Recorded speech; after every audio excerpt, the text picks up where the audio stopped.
नेपाली कांग्रेस अब फुट्नु पनि खोज्छ फेरि फुट्दैन अब मिलौ भन्छ फेरि मिल्दैन यो कार्यकर्ता अल्मलिने बाटो भयो क्या यो आउने निर्वाचनमा यो पार्टी सर्वाधिक ठुलो पार्टी हुने गरी अगाडि बढिरहेको छ मेहनत गरिरहेको छ यो अब संहिता साँच्चै नि संहिता अब गाह्रै भइसक्यो है क्या नेपाल जस्तो देशमा चाहिने खाली चाहिँ कानुन निर्माण गर्ने कुरा नीतिगत कुरा मात्रै गरेर भूमिका सिद्धिदैन जनप्रतिनिधिको उसले विकास निर्माणको प्रतिनिधिको रूपमा विकासको वारिसको रूपमा जनताको वारिसको रूपमा पनि काम गर्नुपर्छ क्षेत्रसँग जोडिएका धेरै काम हुन्छन् राज्य सञ्चालनसँग जोडिएका धेरै कामहरू हुन्छन् नीति निर्माण र कानुन निर्माणसँग जोडिएका धेरै कामहरू हुन्छन् सबै बोझ एउटा फगत जनप्रतिनिधिले थाप्लोमा बोकेर हिँड्न सक्दैन त्यसैले उचित चाहिँ सामान्य सुविधा सहित उसलाई सहयोगी दिँदा फरक पर्दैन किन जुन हिसाबमा नेपाल सरकारको कामलाई नेपाली कांग्रेसले कसरी हेरिरहेको छ कसरी मूल्याङ्कन गरिरहेको छ 100 दिन पनि कटिसक्यो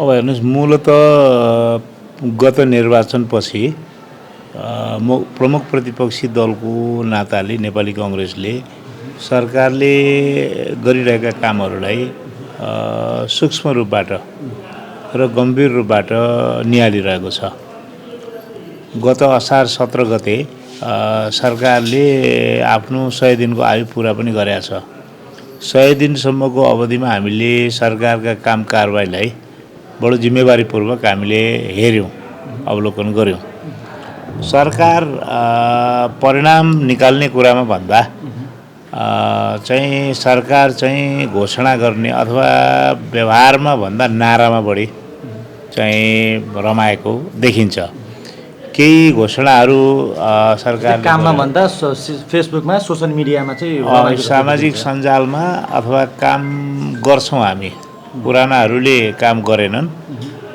देशलाई चौपट बनाए हामी काम गर्छौं भन्ने घोषणा फगत घोषणा र वास्तविकताको धरातलमा उभिएर उसले चाहिँ मुलुकको विकासक्रमलाई यो विगतको 46 साल पछिको अवधिलाई हेर्नु पर्थ्यो 46 साल पछि चित्तबुझ्दो काम हुन सकेन त्यसमा कसैको विमति छैन जनता पूर्ण रूपमा सन्तुष्ट हुन नसकेकै हो जनगुनासो बढेकै हो राज्य संयन्त्रमा भ्रष्टाचार पनि मौलाएकै हो कतिपय व्यक्तिहरू पात्रहरू चाहे राजनीतिज्ञ हुन् चाहे चाहिने विभिन्न राज्य संयन्त्रसँग जोडिएका अथवा त्यस जिम्मेवारी प्राप्त गरेका व्यक्तिहरू हुन् ती व्यक्तिहरूबाट तलमाथि भएकै हो तर समग्रमा केही भएकै होइन जस्तो गरिकन पुरानो अवधिलाई चाहिँ सम्पूर्ण रूपबाट नकारात्मक रूपले चित्रण गर्ने र अब हामी चमत्कार गर्छौं भन्ने कुरा नै अतिरञ्जित छ उहाँहरूको जस्तै क्या महामन्त्रीजी अहिले जस्तै हाम्रो नेपालको इतिहासमा हेर्दा 2007 सालदेखि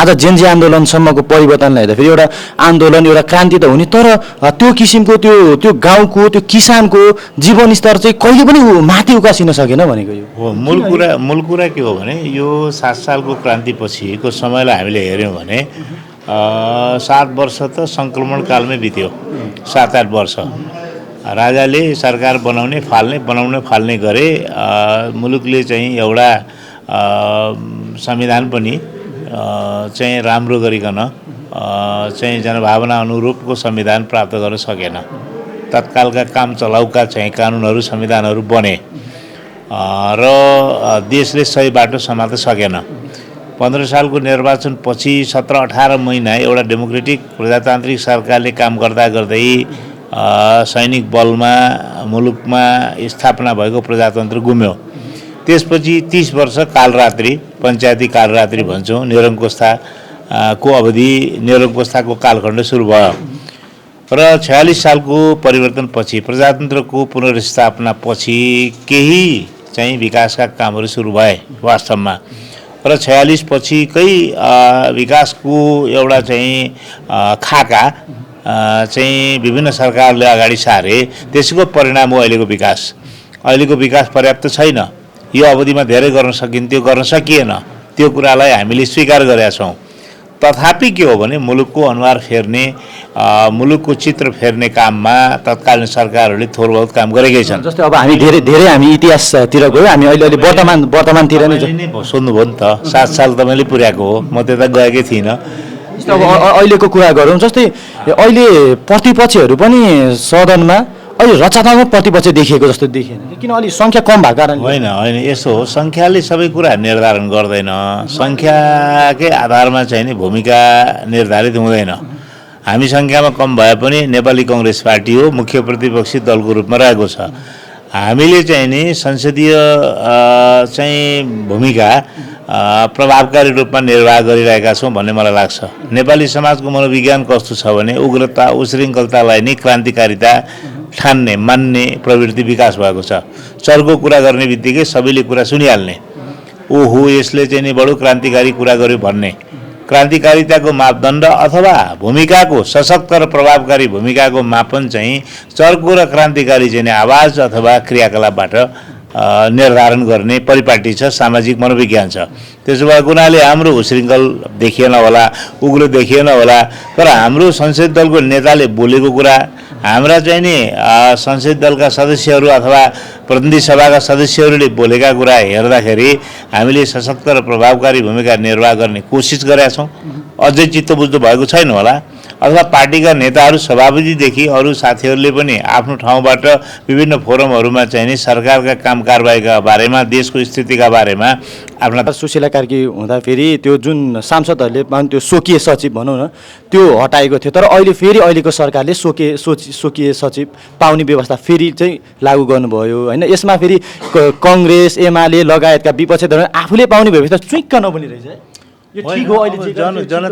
जनताका खातिर सरकार केन्द्रित हुने हो राष्ट्रले देशले चाहिँ नि जनताका लागि काम गर्ने हो जनतालाई राहत दिने उसको दैनन्दिन जीवनमा अनुभूति हुने गरिकन सरकारी सेवा प्रदान गर्ने होइन पूर्वाधार विकासका कामदेखि लिएर अरू सबै कुरामा सरकार लाग्ने हो यसको मतलब आवश्यक कुरा पनि नगर्ने भन्ने चाहिँ होइन स्वकीय सचिव आवश्यक स्वकीय सचिव एउटा जनप्रतिनिधिको रूपमा आएको व्यक्तिका धेरै भूमिकाहरू हुन्छन् नेपाल जस्तो देशमा चाहिँ नि खालि चाहिँ कानुन निर्माण गर्ने कुरा नीतिगत कुरा मात्रै गरेर भूमिका सिद्धिँदैन जनप्रतिनिधिको उसले विकास निर्माणको प्रतिनिधिको रूपमा विकासको वारिसको रूपमा जनताको वारिसको रूपमा पनि काम गर्नुपर्छ क्षेत्रसँग जोडिएका धेरै काम हुन्छन् राज्य सञ्चालनसँग जोडिएका धेरै कामहरू हुन्छन् नीति निर्माण र कानुन निर्माणसँग जोडिएका धेरै कामहरू हुन्छन् सबै बोझ एउटा फगत जनप्रतिनिधिले थाप्लोमा बोकेर हिँड्न सक्दैन त्यसैले उचित चाहिँ सामान्य सुविधासहित उसलाई सहयोगी दिँदा फरक पर्दैन किनभने संसारभरि पार्लियामेन्ट्री डेमोक्रेसी जहाँ जहाँ छ जनप्रतिनिधिहरूले एउटा सहयोगी पाएका चाहिँ सबै देशमा पाएका छन् जस्तै अब म पार्टीतिरै आएँ जस्तै अहिले नेपाली कङ्ग्रेस अब फुट्नु पनि खोज्छ फेरि फुट्दैन मिलौँ भन्छ फेरि मिल्दैन यो कार्यकर्ता अल्मलिने बाटो भयो क्या यो के हो यो नेपाली कङ्ग्रेस कहिले फुट्दैन पहिलो कुरा त नेपाली कङ्ग्रेस एक छ अहिले पनि र भविष्यमा पनि एकै रहनेछ कतिपय कुराहरू मिल्दैनन् नि यो डेमोक्रेटिक पार्टी हो प्रजातान्त्रिक पार्टीमा कतिपय कुरा मिल्दैनन् यसपालि विधानको प्रबन्ध अनुसार चाहिँ माग गरिएको विशेष महाधिवेशनका सन्दर्भमा चाहिँ नि झगडा भयो पार्टीमा होइन नियमित महाधिवेशन नहुने विशेष महाधिवेशनको मागलाई पनि सम्बोधन नहुने अवस्था भएपछि विशेष महाधिवेशन भयो नेतृत्व परिवर्तन भयो आम निर्वाचन भयो आधिकारिकताका विषयमा चाहिँ नि निर्वाचन आयोगदेखि वैधानिकताका विषयमा सर्वोच्च अदालतले पनि निर्णय दिइसक्यो अब नेतृत्वको विषयमा विवाद छैन अहिले संस्थापन इतर पक्षले पनि भनेको कुरामा नेतृत्वको विषयमा आधिकारिकताको विवाद छैन कतिपय कुराहरू महाधिवेशन गर्ने सन्दर्भमा पार्टी चलाउने सन्दर्भमा उहाँहरूका कुराकानीमा पनि आएका छन् छापामा पनि आएका छन् अब ती विषयमा हाम्रो पार्टी नेतृत्व र असहमति राख्ने नेताहरूको बिचमा कुराकानी भइरहेको छ र मैले पनि व्यक्तिगत रूपमा कुरा गरेको छु र म पूर्ण आशावादी छु यी कुराकानी सकारात्मक निष्कर्षमा पुग्छन् पार्टी एक ढिका रहन्छ पार्टी फुटको कुनै गुन्जाइस म देख्दिनँ उहाँले त पार्टी कार्यालय खोलिसक्नुभयो अब पार्टी नै अब के नेपाली कङ्ग्रेस शङ्ख चिन्ह बनाएर चाहिँ भनेर उहाँ भनिसक्नुभयो फेरि तपाईँहरू फेरि फुट्दैन भन्नुहुन्छ कि हामी सबैका आफ्ना आफ्ना पार्टीका सम्पर्क कार्यालयहरू छन् हामी सबैका छन् हिजोदेखि नै थिए होइन यो त वर्षौँ पुरानो हाम्रो चाहिँ नि सनातन परम्परा भइसकेको छ पार्टीका नेताहरूले आफ्नो निजी क्रियाकलाप पनि हुन्छन् नि त उसका भेटघाटका कुराहरू पार्टीका औपचारिक कार्यक्रम मात्रै हुँदैनन् उसले आफ्नो व्यक्तिगत सम्बन्ध विस्तारका लागि आफ्नो अनुकूलताका लागि व्यक्तिले अथवा समूहले एउटा सम्पर्क कार्यालय स्थापना गरेर साथीहरूलाई भेटेर कुराकानी गरेर अगाडि बढ्नु चाहिँ मलाई लाग्छ अनुचित कुरा होइन। जस्तै पुनबहादुर खड्काको टिमले उहाँहरूले पार्टी सदस्यता नवीकरण गर्नुभयो भएन के छ? अब धेरै साथीहरूले नवीकरण गरिसक्नु भएको छ, अद्यावधि गरिराख्नु भएको छ। त्यो सूचना त यहीँ केन्द्रीय कार्यालयमा आउने हो नि त। अब यो झन्डै 8 लाखको हाराहारीमा होइन यो भइसकेको छ। नयाँ पार्टी सदस्य यसपालि कति थप्यो तपाईँको? होइन, अब मलाई लाग्छ नयाँ थपिने सङ्ख्या पनि 2 लाखको हाराहारीमा हुन्छ नयाँ पनि होइन। पुरानो जुन सङ्ख्या छ त्यो अद्यावधिक भएर आएको सङ्ख्या हाम्रो 6 गते जरा अभियानको समापन छ होइन। त्यो समापन सकेपछि हामीले सबै कुराहरू हामी छुट्याउँछौँ। नयाँले कति अद्यावधिक गरे, नयाँले कति सदस्यता लिए, पुरानाले कति अद्यावधिक गरे, त्यसपछि हाम्रो कङ्क्रिट ठोस हाम्रो तथ्याङ्क निस्किन्छ। अनि शेखर कोइराला समूहसँग चाहिँ तपाईँहरूको बातचित के कस्तो भइरहेछ? उहाँ पनि अहिले गुमनाम नै हुनुहुन्छ। उहाँ उता पुनबहादुर खड्का टिमसँग पनि भएको छ, पूर्णबहादुर दाइसँग पनि भएको छ, अरू दाइहरूसँग पनि भएको छ होइन। सबैसँग कुरा भएको छ। सभापतिको, उपसभापतिको, मेरो, अरू नेताहरूको पनि कुराकानी भएको छ। कुराकानी बडो सकारात्मक छन्। उहाँहरूका कुरा पनि पार्टी एक ढिक्का रहनुपर्छ, हामी सबै एकै ठाउँ चाहिँ रहनुपर्छ र 15औं महाधिवेशनलाई भव्यतापूर्वक सम्पन्न गर्नुपर्छ भन्ने कुरामा उहाँहरू एकमत हुनुहुन्छ। हाम्रो पनि अहिले जिम्मेदारी के हो भने 15औं महाधिवेशनलाई सफलतापूर्वक सम्पन्न गर्ने। त्यसका लागि पार्टीका सबै साथीहरू विशेष अधिवेशनमा महाधिवेशन आउनुभएका नआउनुभएका सहमत असहमत सबै साथी। अब महाधिवेशन त दुवै पक्षबाट महाधिवेशन गर्ने भन्दै यो हलो चाहिँ कहाँनिर गएर अड्किरहेछ कि होइन? अब केही समय यत्रो ठुलो विवाद भएको, ऐतिहासिक विवाद भएको त यसलाई त साम्य गर्न त समय लाग्छ नि त। हामी सबैको योगदान छ नि। उहाँहरू कतिपय हाम्रा अभिभावक हुनुहुन्छ, अग्रजहरू हुनुहुन्छ। यो पार्टीलाई डोर्याएर यहाँसम्म ल्याउन उहाँहरूको ठुलो भूमिका छ, हाम्रो पनि भूमिका छ। हामी सबै भएरै काङ्ग्रेस पार्टी यो समाजमा उभिएको छ, नेपालमा राजनीति गरिराखेको छ। 80 वर्ष पुरानो भयो नेपाली काङ्ग्रेस पार्टी। यो पार्टी कुनै समूह विशेषको, हाम्रो या अर्को कुनै समूह विशेषको मात्रै होइन, लाखौँ सदस्यहरूको आस्थाको धरोहर हो नेपाली काङ्ग्रेस पार्टी। यसलाई एक ढिक्का बनाएर लैजाने दायित्व त हामी सबैको हो नि। हाम्रो पनि हो, उहाँहरूको पनि हो। अहिले पार्टीको औपचारिक भूमिकामा हामी छौँ, संस्थागत भूमिकामा हामी छौँ। हामीले अधिकतम चाहिँ व्यवहारिक भएर लचकता अपनाएर सबैलाई समेटेर अगाडि बढ्ने कोसिस गरिरहेका छौँ। अब अन्तिममा अब यो प्रदेश सरकार फेरि गएर अब कहिले नसुत्रिने जस्तो देखियो क्या यो पुरानो पार्टीहरू। फेरि प्रदेशमा फेरि गुलुम सरकार ढल्यो फेरि होइन, त्यो स्वाभाविक हो। किनभने कतिपय समस्याहरू चाहिँ 56 देखि 59 सालको सरकारमा जसको नेतृत्व शेरबहादुर दाइ आफैले गर्नुभएको थियो त्यहाँ समस्या आएन र आयो नि। नेकपाको सरकार झन्डै 2/3 सरकारमा समस्या आयो नि।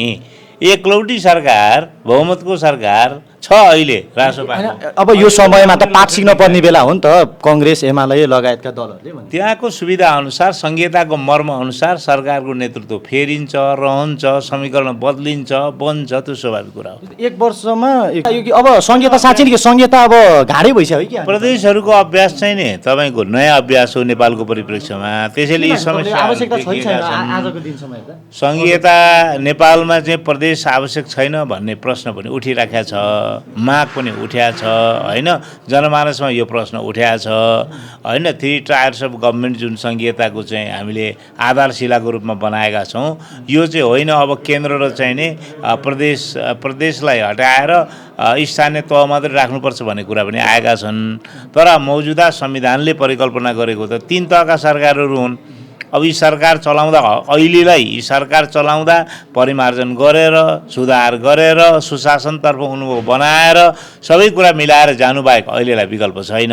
अब भविष्यमा यो ढल्नुको मुख्य कारण चाहिँ के रहेछ? अस्ति प्रदीपले मामन्त्रीले तीन बजेट आउन लाग्छ अनि एकलब्धी गर्न लाग्यो एमाले। 3वटा ठुला पार्टी छन् त, 3वटा पार्टी दोस्रो छ, कोही तेस्रो छ। अब त्यहाँ 2 पार्टीको 3 पार्टीको कतिपय मधेसमा 3वटै पार्टी सरकारमा छन् होइन। अरू प्रदेशमा काङ्ग्रेस एमालेको गठबन्धन थियो। बजेट बनाउँदा होस् या सरकार चलाउँदा केही समस्याहरू आए। ती समस्यालाई समाधान गर्ने दौरानमा केही असमझदारीहरू बढ्यो। बढ्दाखेरि चाहिँ कहीँ समर्थन फिर्ता भयो, कहीँ अविश्वासको प्रस्ताव आयो, कहीँ सरकारबाट मन्त्रीहरू बाहिर भए, कहीँ मुख्यमन्त्रीले सरकारबाट मन्त्रीहरू निकाल्नुभयो। यी समस्याहरू देखिए। जस्तै अब एमाले अध्यक्ष केपी ओलीले भन्नुभएको छ अब यो लोकतन्त्र नै अहिले कमजोर भएको बेलामा तीनैवटा पार्टी मिलेर नेपाल कम्युनिस्ट पार्टी, नेकपा एमाले र नेपाली कङ्ग्रेस मिलेर प्रदेशमा सरकार बनाउनुपर्छ भनेर उहाँले प्रस्ताव गरिरहनु भएको छ। यो कङ्ग्रेसलाई स्वीकार्य हो कि? ठिक छ, उहाँको प्रस्ताव हो। अब हामीले भनेका छौँ 3 पार्टीमध्ये एउटा पार्टी मुख्य विपक्षको रूपमा रहनुपर्छ, 2टा पार्टी सरकारमा जानुपर्छ। 3टै पार्टी सरकारमा जानुभन्दा 2टाले सरकार चलाउने, एउटा विपक्षमा बस्नु राम्रो हुन्छ भन्ने हाम्रो मत छ। उहाँले 3टै मिलौँ भन्नुभएको छ। उहाँको पनि भावना नराम्रो होइन। अब हाम्रो चाहिँ तर्क के हो भने 2टाले सरकार चलाउँ, एउटा चाहिँ नि विपक्षमा बसौँ भन्ने हो। जस्तै अब यतिखेर त अब लगभग वामहरू पनि वाम एक ठाउँ भनेर उहाँहरू लगभग मिल्ने प्रयास गरिरहनु भएको छ होइन। राष्ट्रिय स्वतन्त्र पार्टीको त्यति साह्रो शक्तिशाली, रवि बालिन त्यति शक्तिशाली सरकार छ। काङ्ग्रेस चाहिँ अब त्यसमा चोट नमिल्छ होइन। अब झन् काङ्ग्रेसलाई त अब झन् निर्वाचन पनि आउँदैछ, काङ्ग्रेस त झन् हरिबिजोग हुने भनिरहेछ है कार्यकर्ताले। होइन, अब शुभकामना छ, मिल्नु राम्रो कुरा हो। पहिला पनि एकचोटि अभ्यास गर्नुभएकै हो, अब त्यो असफल भयो। अब त्यसबाट शिक्षा लिएर उहाँहरूले के गर्नुहुन्छ उहाँहरूको मामला हो होइन, त्यो उहाँहरूको नारा हो, उहाँहरूको मामला हो। अब नेपाली कङ्ग्रेस पार्टी नेपाली समाजमा 80 वर्ष अगाडि स्थापना भएर सबै क्रान्तिको अगुवाई गरेको पार्टी हो, गत जेन्जी विद्रोह बाहेक। त्यसो भएको हुनाले यो पार्टीको नेपाली समाजमा यो पार्टीले जरा गाडेको छ। यो पार्टीको चाहिँ नि दर्बिलो एउटा आधारशिला छ, ठुलो जनसमर्थन छ। एउटा निर्वाचनले कुनै राजनीतिक दलको भविष्य निर्धारण गर्दैन र आउने निर्वाचनमा यो पार्टी सर्वाधिक ठुलो पार्टी हुने गरी अगाडि बढिरहेको छ, मेहनत गरिरहेको छ र मलाई लाग्छ यो पार्टीलाई कुनै पनि त्यस्तो किसिमको हामीले चाहिँ त्यस्तो अभिगत चाहिँ नि बिहोर्ने अवस्थामा हामी पुग्न दिँदैनौँ। अब जस्तै अब अन्तिममा मैले यो अस्ति जुन गणेश नेपालीको प्रकरण चाहिँ म एउटा सानो मात्रै अन्तिममा मैले मात्रै प्रश्न राखेँ तपाईँलाई। त्यो गणेश नेपालीको त्यो दुःखद घटना घट्यो होइन, तपाईँलाई के लाग्छ त्यो जुन त्यो राज्य संयन्त्रले उहाँलाई बचाउन सक्थ्यो कि सक्थेन? जुन किसिमको हुन्छ नि त अब त्यो के अरे यति योभन्दा अगाडि पनि त सामान्य पूर्व प्रधानमन्त्री झलनाथ खनालको श्रीमती जेन्जी आन्दोलनको क्रममा त्यो जल्नु हुँदाखेरि उहाँलाई तत्काल चाहिँ भारत लगेर चाहिँ उपचार गरियो होइन। त्यस्तै गरेर अहिलेको पनि त बचाउन सक्ने सम्भावना के थियो? कसरी हेर्नु भएको छ? यस्तो कुरा हो, अब जलनका लागि चाहिने राम्रो उपचार नेपालमा छैन होइन। अगाडिका घटनाहरूमा पनि बाहिर जाँदाखेरि पनि कतिपयको मृत्यु भएको छ, राम्रो उपचार भएका ठाउँहरूमा लैजाँदा पनि। नेपालमा पनि चाहिने उपचार भएर व्यक्तिहरू बाँचेका छन्। त्यसो भएको हुनाले उहाँको चाहिँ तत्काल चाहिँ उपचारमा अलि ढिलाइ पनि भएको जस्तो देखिन्छ। हस्पिटल त फेरि कीर्तिपुरमा छ नि होइन, जलन अस्पताल छ, तर त्यो जलन अस्पताल पनि एउटा त्यसको क्षमताको पनि सीमा छ नि होइन। तत्काल जाँदा प्राप्त उपचारले गर्दा व्यक्ति जोगिन सक्छ, बाँच्न सक्छ। ढिलाइ हुँदाखेरि त्यही केसमा मर्न पनि सक्छ। उहाँलाई प्रारम्भमा अलि ढिलाइ पनि भएकै हो होइन। अब जलनको मात्रा धेरै भएको हुनाले चाहिँ उहाँलाई बचाउन नसके पनि हो होइन। डाक्टरको क्षमता त व्यक्ति पात्रको आधारमा चाहिँ बढी चाहिँ कोसिस गर्ने या कम कोसिस गर्ने हुनुहुँदैन। डाक्टरहरूको चाहिँ त्यो इमान्दारीमा हामीलाई पूर्ण विश्वास छ। त्यसो भएको हुनाले अलि हेलचक्राइ भयो। त्यो व्यवहार गर्दाखेरि चाहिँ नि के अरे प्रहरीहरूले, नगर प्रहरीहरूले अलि विनम्रतापूर्वक व्यवहार गरिदिएको भए चाहिँ गणेश नेपाली चाहिँ नि आत्महत्या गर्ने निष्कर्षमा पुग्ने थिएनन् होला होइन। अलिक कर्कश व्यवहार भयो कि होइन, उनीमाथि जुन हिसाबले चाहिँ त्यहाँ संवादहरू हामीले सुन्यौँ होइन। त्यसो भएको हुनाले त्यसमा राज्य पक्ष दोषी छ र समग्रमा के हो भने नेपाली समाजमा जो निराशा फैलिएको छ, नागरिकले म चाहिँ सम्मानका साथ, आत्मसम्मानका साथ यो समाजमा बाँच्न सक्छु भन्ने वातावरण हामी सबै भएर बनाउनुपर्छ। जस्तै तपाईँहरूको पूर्व सहकर्मी अहिलेको हालको नेपाल अर्थमन्त्री डाक्टर सोनिम वाग्ले उहाँको काम कार्यलाई चाहिँ तपाईँले कसरी मूल्याङ्कन गरिरहनु भएको छ? अब गर्दै हुनुहुन्छ उहाँले। अब उहाँ आफ्नो पार्टी के भन्छ बाट जितेर अर्थमन्त्री हुनुभएको छ। उहाँले अब उहाँका कुरा पनि निर्विवाद छैनन् होइन। धेरै उहाँहरूको आन्तरिक कुरा उहाँहरूको मामला हो। धेरै सरकारमा पुगेपछि प्रधानमन्त्री, अर्थमन्त्री, अर्को मन्त्री, गृहमन्त्री सबै चाहिँ झगडा गरेर बस्ने होइन। जनताको चाहिँ समस्यालाई समाधान गर्ने हो, मुलुकलाई राम्ररी सञ्चालन गर्ने हो। त्यसमा उहाँहरू सकारात्मक भएर अगाडि बढ्नुपर्छ। आन्तरिक मामलामा हामीलाई केही पनि भन्नु छैन। उहाँहरूले राम्रो गर्ने कोसिस गर्नुपर्छ। त्यो हदसम्म हाम्रो समर्थन रहन्छ। कमी कमजोरी भएपछि त हामीले प्रतिपक्षको धर्म निर्वाह गरिहाल्छौँ। जस्तै उहाँ त तपाईँहरूको त पूर्व सहकर्मी नै हो। उहाँबाट चाहिँ जनताले चाहिँ, किनभने उहाँ एकदम क्वालिफाइड मान्छे, हार्वर्ड युनिभर्सिटीमा पढेको होइन, अर्थशास्त्रलाई राम्रोसँग बुझेको मान्छे, तर त्यो अनुसारको चाहिँ बजेट पनि आएन, करको हेरफेर पनि त्यही अनुसारले अब जनतालाई सहज हुने आएन भनिन्छ क्या। होइन त्यो त अब समयक्रममा परिणाम हेरौँ होइन उहाँले गरेका कामबाट परिणाम राम्रो आउँछ कि आउँदैन त्यो हेरौँ अहिले उहाँले गरेका कामहरूको सन्देश चाहिँ 100% सकारात्मक देखिँदैन हस् हजुरलाई धेरै धेरै धन्यवाद हस् तपाईँलाई